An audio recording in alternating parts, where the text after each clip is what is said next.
আচ্ছা শোনেন, আল্লাহ দিলে আমাকে তো 2টা সন্তান হয়েছে, এখন আমরা স্থায়ী পদ্ধতি লইতে পারি না? আমিও ভাবছিলাম কথাটা তোমার কম। চলো আগামীকালই আমরা ইউনিয়ন স্বাস্থ্য পরিবার কল্যাণ কেন্দ্রে যাই। আপনারা খুবই বুদ্ধিমান, সঠিক সময় পরামর্শ নিতে এসেছেন।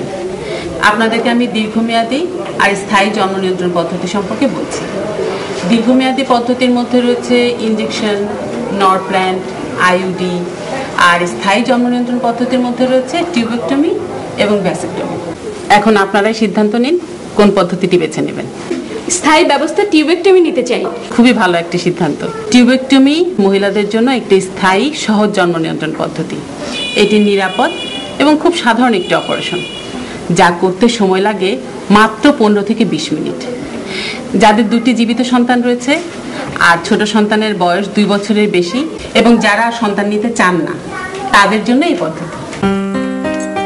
আমি টিউবেক্টমি করাইছি, আমি সংসারে সব কাজ করতেছি, আমার কোনো অসুবিধা নাই। আমরা এখন নিশ্চিন্ত, আমরা সুখী আছি। উপজেলা স্বাস্থ্য কমপ্লেক্স, মা ও শিশু কল্যাণ কেন্দ্র, নির্বাচিত ইউনিয়ন স্বাস্থ্য ও পরিবার কল্যাণ কেন্দ্র এবং এনজিও ক্লিনিকে টিউবেক্টমি করানো হয়।